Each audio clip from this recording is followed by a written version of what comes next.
Welcome back to the Explainer. So, if you're constantly feeling like you're just running out of hours in the day, or, wondering why modern life feels so incredibly exhausting, trust me, you are definitely not alone.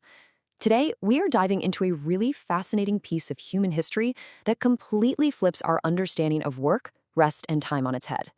We're going to explore what I like to call the prehistoric leisure trap.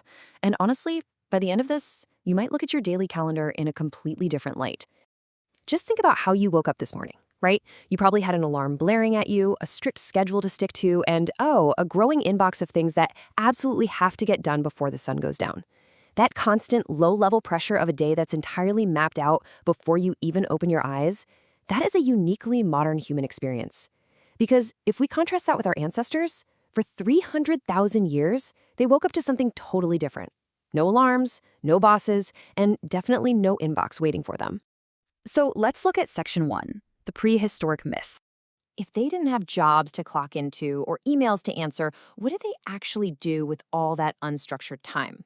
Well, most of us picture a day in the life of an ancient human as, incredibly brutal. We picture this constant, exhausting movement, desperate, clawing survival. We just assume our ancient ancestors were endlessly running from predators, starving between meals, fighting over whatever meager scraps they could find. Basically, we take our modern stress and project it backwards, assuming that without our modern conveniences, literally every waking second must have been a battle just to stay alive. But here's the thing. That picture, it's almost entirely wrong. Just let that sink in for a second. Our whole preconceived notion about the fast-paced, desperate struggle of early human survival is completely incorrect. The actual data simply does not support that chaotic caveman stereotype we've all been taught. Actually, back in 1966, an anthropologist named Marshall Sahlins presented a paper at a Chicago conference that literally changed the game for how scientists view prehistoric life. He coined a phrase for our ancient ancestors, calling them the original affluent society. It's kind of shocking to hear, right? But its argument was actually pretty simple. Sahlins argued that hunter-gatherers worked way less than we do today, and yet they still had absolutely everything they needed to thrive. Which brings us to Section 2, the evidence. You might be wondering, okay, how do we know this isn't just some theory? Well, let's look at the actual data from some of the last true hunter-gatherer societies on Earth. 2.25. This is a staggering number.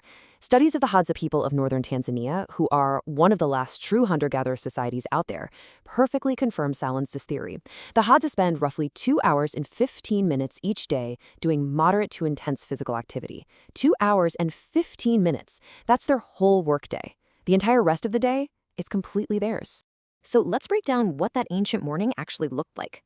The day typically started just before sunrise, not because of a blaring alarm, but naturally, because that's just when the animals moved. Then the men hunted. They'd track game through the bush for maybe 2 to 4 hours. The Ache people of Paraguay, for example, would walk 10 to 12 kilometers in a single hunt. But hey, if a hunt failed, no one panicked.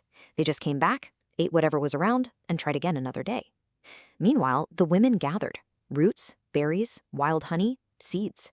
Studies of the Kung San people of southern Africa showed they only spent 3 to 5 hours gathering every few days, not every single day. One solid day of gathering could literally feed a whole family for 3 days. And by midday, the physical work was pretty much a wrap. Let's move on to Section 3, the afternoon shift. With the heavy lifting out of the way, the afternoon wasn't just about lying around doing nothing. It was all about skilled foundational work. They spent this time making and maintaining vital tools, sharpening flint or repairing baskets, which required this deep knowledge passed down through generations. They also spent time grooming for social bonding. In groups like the Hadza, trust and influence, basically their social currency, were built up during these slow communal hours of informal decision-making. And the kids? They learned just by watching, and quite frankly, failing in front of adults who actually had the free time to guide them. But beyond the tool-making and all that social bonding, researchers found something that honestly surprised them more than anything else. They rested. Deliberately, without a single ounce of modern guilt.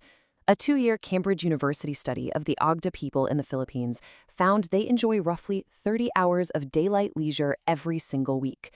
It's not an accident. This absolute abundance of time is entirely by design. Which leads us right into Section 4, the agricultural mistake. Now, we have to face a rather uncomfortable reality. It really brings up the most vital question we can ask ourselves today. What on earth happened to our free time? I mean, if we were literally built for 30 hours of daylight leisure and a 2-hour workday, where did it all go? Well, for 300,000 years, that affluent, leisure-rich hunter-gatherer lifestyle was the standard human experience. But then, roughly 12,000 years ago, agriculture arrived. And when it did, we didn't magically get more free time. We got less, a lot less. That same Cambridge study of the Aga people proved that when hunter-gatherers shift, even partially toward farming, their leisure time totally plummets and their total working hours just skyrocket. This shift was so incredibly profound that anthropologist Jared Diamond famously called agriculture, quote, the worst mistake in the history of the human race. Crazy, right? Why? Not because farming didn't produce more food, it definitely did, but because that surplus of food came at a massive, massive cost. It cost us the very thing that defined human life for hundreds of thousands of years prior, time that inherently belonged to you. And finally, Section 5, Modern Burnout. So tying all this historical data right back to that stressed-out modern morning we talked about at the very beginning of the explainer, we spend so much time today wondering why we feel completely burnt out, why we always feel like we're behind, why we're permanently short of hours. Honestly, the answer might be way simpler than all those productivity hacks we constantly try out. For basically the entire duration of human existence, a day wasn't something you managed on a spreadsheet. It was something you moved through, slowly, with other people, and with plenty of time left over at the end of it. We kind of optimized away the part that made us human. But somewhere in the back of our minds, in that part of us that still feels the pull of a slow afternoon, a long conversation, or just an hour with absolutely nothing to do, we remember.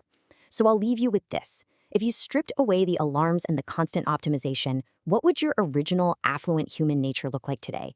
Thank you so much for joining me on this explainer. I really hope it sparks some interesting thoughts about how you structure your own time.